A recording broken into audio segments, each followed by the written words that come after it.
Welcome boaters, Keith McGowan here. I am the Outboard Dad, here to help you have a better boating experience.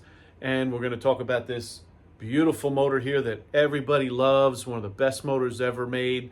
We're going to talk about that. First, I want to talk about my used outboard motor buying guide. If you purchase this on Amazon, which is not up yet, but it will be very soon, and you send me an email at keith@outboarddad.com, I will give you a free session for a half an hour, normally a $250 value, over the phone to help you with a motor you're working on, or maybe a boat you're looking to buy, or a motor you're looking to buy to help you have a better boating experience. So today, we're going to get into this Evinrude Ficht.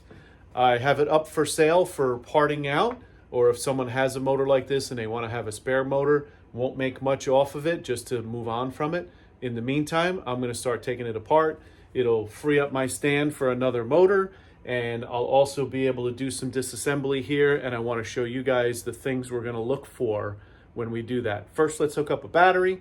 Let's check out that power tilt and trim. We'll check the lower unit oil, all the basics we would normally do for the parts that we can save that are good. And then I'm also going to do a compression check. We'll see where we're at with this. And I'm going to show you next a video of this motor running that someone already did before I got the motor. So check out this video, and then we'll go ahead and start tearing this apart. I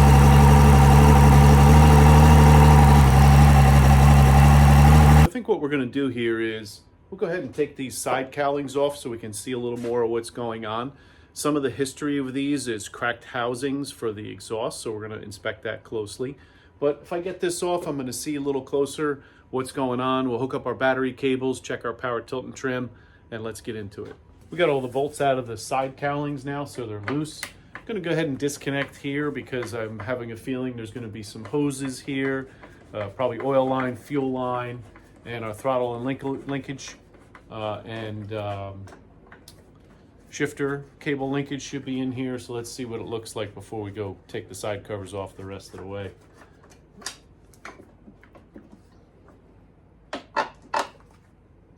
You do have to take all of the screws out.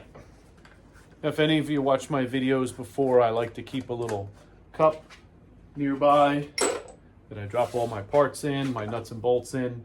This way we keep it all together. I see a washer inside here that got missed from something. We'll put that in there. And then looks like nothing's attached to the cowling, so this should come apart.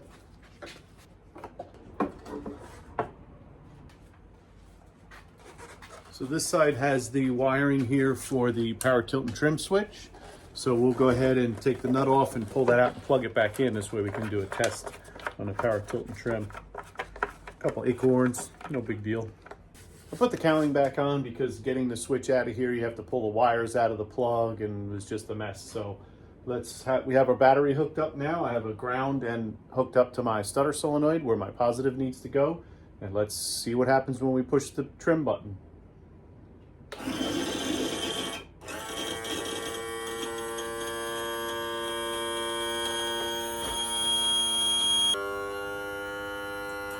All right, seems to function. Let's take a look inside a little deeper, what it looks like.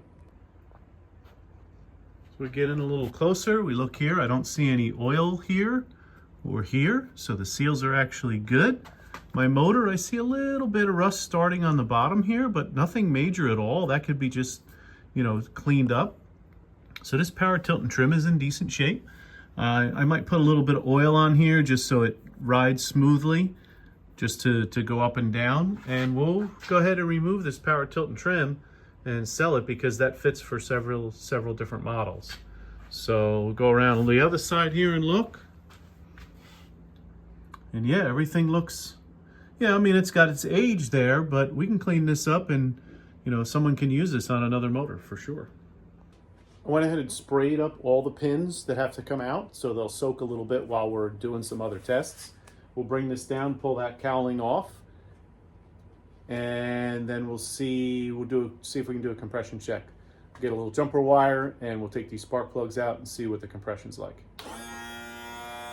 Now we'll go ahead and get that compression test going.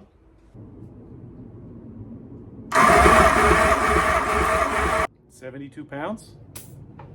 That can't be good. Now my positive cable may be a little old, Let's see if the next one goes up, because it doesn't seem to be cranking very hard.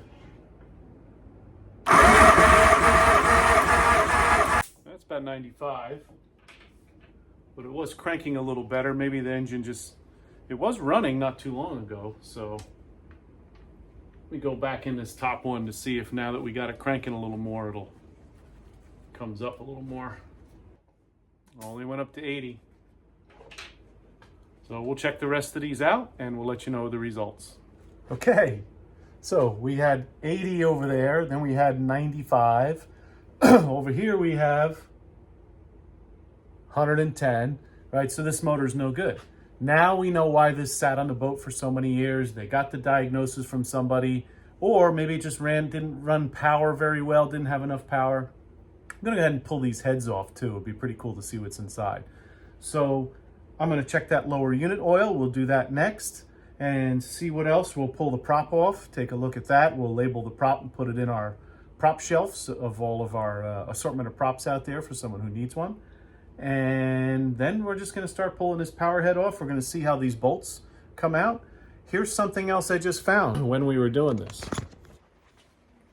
So if you look here, I see some sealer here.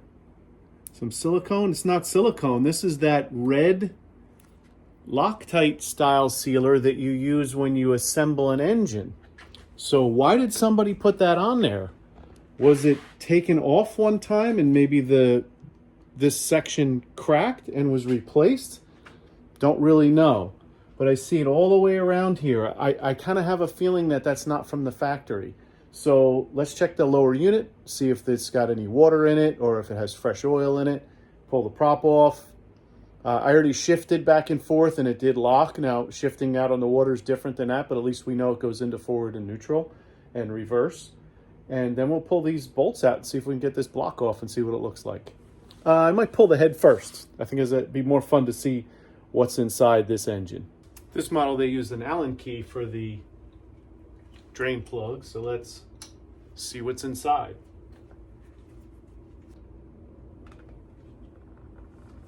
Looks like all oil. I don't see any water come out. Looking at the end here, I don't see any little metal filings on the end. So I'm gonna go ahead and just let a little bit more drain out. This way we can let it sit in my clear cup overnight, see if any water collects in the bottom of it. But it looks pretty good. Looks like all oil. We'll take the top vent out a little bit, see if we can get a little more out of it. Looks like all oil. Let's pull this prop off. See what it looks like inside. Let's see what this looks like.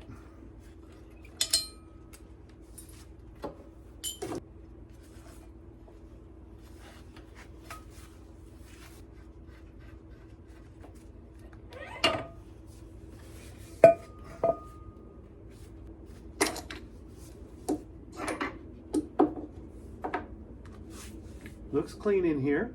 Let's get a flashlight. So there is a zinc down inside here that is pretty much corroded, time to be replaced. Other than that, the seal looks good. Nothing's bent and it's not too heavily corroded. So this could be a good lower unit for somebody. So what we'll do next is let's pull that head, see what's inside there. We know now that this side was the worst as far as compression. It was actually pretty even on that side, so that side might not be too bad. We'll pull both of them off and check it out. First, I'm gonna go ahead and pull this thermostat out here. Has a tie strap on it. It's actually a very similar motor to the 150 that I have. I think it's a 150 that I have for sale that is a carbureted motor. Looks like they used the same block and just added the fuel injection to it, which makes sense of how they would do that. So I'm gonna go ahead and clip this off. We'll pull this thermostat out. Let's see what the thermostat looks like. And then we'll start disconnecting the wiring for each injector. And I'm hoping I can get the whole head off with the injectors on it and everything. Let's check it out. I like to grab these with a big socket.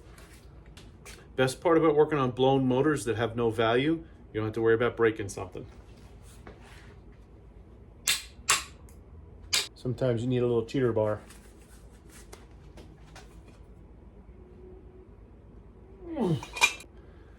That was a little bit of a wrestling match. Let's see if we can get it off the rest of the way here.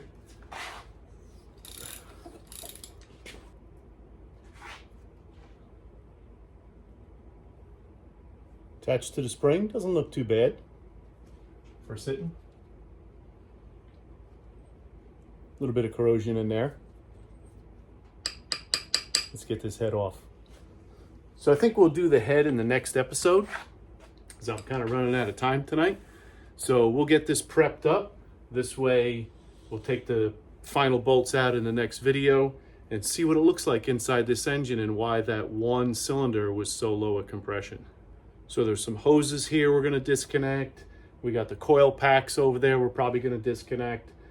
Again, I'm going to try and leave the injectors on, just unplug them electrically, and we'll start taking bolts out of this head. I see some sensors here, and we'll get this head out. So please like, subscribe, send me any comments that you have about this Evinrude Ficht Ram engine that everybody loves. And if you need any parts, let me know. Have a great day.